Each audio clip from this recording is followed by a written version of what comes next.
Shalom Adonai, estamos dando início a mais uma aula, meus prezados alunos. Esta aula voltada justamente para o grego instrumental, aonde iremos trabalhar com os verbos. Iremos aprender, então, hoje sobre os verbos dentro da proposta do grego instrumental. Portanto, você é convidado a estar já ativo, participante aqui deste momento de aula, interagindo sempre com as suas comunicações, através do comentário, através do like, através de compartilhar o conteúdo, e chegando até aqui, se não é inscrito, se inscrever. Muito bem.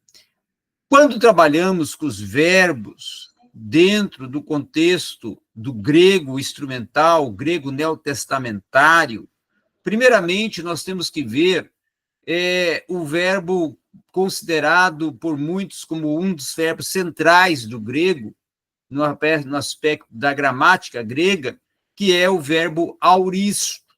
Tá? O auristo, ele considera a ação do verbo como sendo um ponto pontilhar, tá? E está justamente isenta da ideia de tempo, sendo, inclusive, contudo, na maioria das vezes, traduzido como perfeito. E há dois tipos de auristo que precisam ser considerados. O primeiro é o fraco, que pode ser denominado e é denominado sigmático, tá? Ou com a síncope do sigma, que é considerado o assigmático. Existindo assim nas vozes tanto ativa como média, e não possuindo, então, a vogal temática. Já o segundo, que é considerado forte, esse se divide em temático, tá? Vindo a ser, inclusive, caracterizado pela vogal temática que vai unir as desinências ao radical e existir, assim, nas vozes ativa e média, e o atemático, por sinal, será aquele que é caracterizado pela ausência da vogal temática e irá acrescentar diretamente as desinências ao radical alongado e, claro, vai existir somente na voz ativa. Então, o auristo, denominado assigmático e sigmático, ele vai caracterizar-se pelo acréscimo, tá? Tanto do iota, certo? Na terceira pessoa do singular, que vai se tornar a raiz do verbo, além do aumento silímbico do sigma, tá? Já o segundo auristo, que tem o aumento silímbico e ainda a terminação idêntica, ele já vai proporcionar um imperfeito, diferindo, inclusive, a raiz, e uma vez que o imperfeito já vai utilizar a raiz do presente. Então, geralmente, os verbos que têm o primeiro auristo, eles não têm o segundo, e vice-versa ocorre com essa incidência verbal.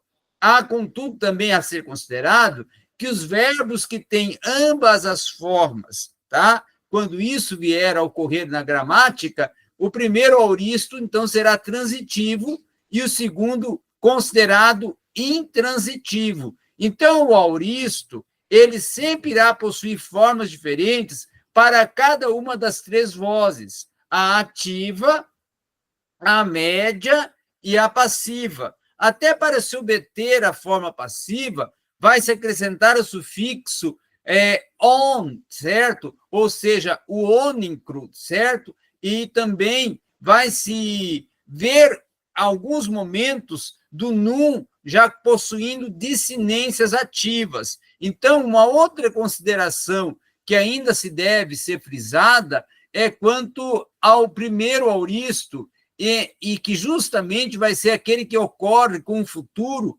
dentro dos verbos que têm um final da raiz terminada em vogal breve, certo? Como, por exemplo, alfa, certo? Epsilon, ômicron, que tem essa vogal já alongada antes até por exemplo, do fiá ou do fié, certo? Que ocorre também alongamento do Y, certo? E também com a vogal que inicia dentro de um verbo. Então, temos como exemplo, por exemplo, muitas das vezes, verbos que atuam com uma contração do Y, com uma também contração já voltada do alfa e do epsilon, tá?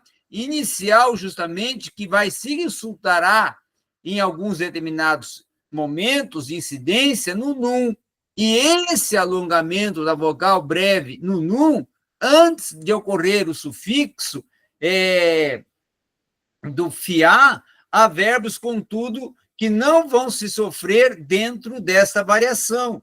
Então, dessa mesma forma que vai ocorrer um futuro verbal dentro de uma consoante que ela se considera muda e termina a raiz em um verbo, aí vai ocorrer uma contração com o signa e com o epsilon. Aí vai tanto ser o signa acompanhado de alfa e o signo acompanhado de epsilon, que vai ser o signo acompanhado de alfa, o CA e o CE, certo? Então, dentro desse aspecto, é que o auristo, o sigmático, vai possuir sempre um indicativo ativo e vai ter também uma conjugação de verbo vocálica no aspecto contrato, certo? Então, com isso, nós vamos ter um sentido também que pode ocorrer um infinitivo auristo sigmático, certo?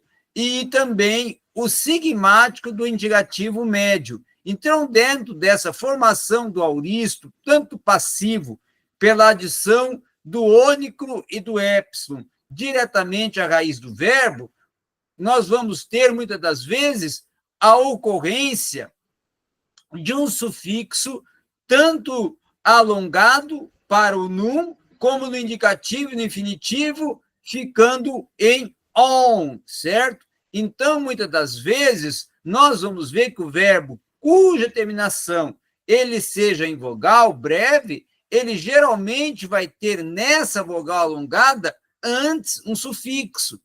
Por exemplo, nós vamos ver ocorrer muitas vezes em verbos que não se prolongam e são adicionados a um fi, certo? A vogal fi, como também a uma outra vogal que é o epsilon, tá? Então, dentro dessa oportunização, há o que se observar ainda algumas mudanças que podem ser ocorridas, cuja raiz venha a terminar justamente em uma consoante muda labial, certo? Muda labial. E assim é que o verbo enviar terá a sua forma passiva no auristo e vai proporcionar a oportunidade de um sigmático médio e de um auristo passivo, para você poder oportunizar, por exemplo, a oportunidade de um imperativo dentro de um contexto sigmático médio, tá? E também o imperativo auristo dentro de uma proposta do passivo. Então, dentro desse contexto, é que o auristo assigmático, aquele que possui a síncope do signa, vai sofrer quando precedido das consoantes líquidas e nasais seriam quais? Y, certo? O iota, o ônicron, certo? E também poderemos colocar o alfa e o num, certo? Então, dentro dessa possibilidade, vamos ver também que vai entrar em consonância o auristo temático, aquele que irá permitir, por exemplo, a distinção do auristo com um sentido imperfeito de um uso radical puro pelo auristo que, enquanto que é imperfeito, segue com a raiz do presente. Então, dentro desse aspecto, é que nós vamos vendo a importância gramatical e as diversidades que tem dentro da operatividade da aplicação do verbo auristo na gramática do grego, certo? Principalmente nesse desenvolvimento que se é proposto gramaticalmente através da aplicação do verbo auristo, ok? Então, você aprendeu um pouco mais sobre o verbo auristo aqui dentro do nosso espaço de diálogo de saberes.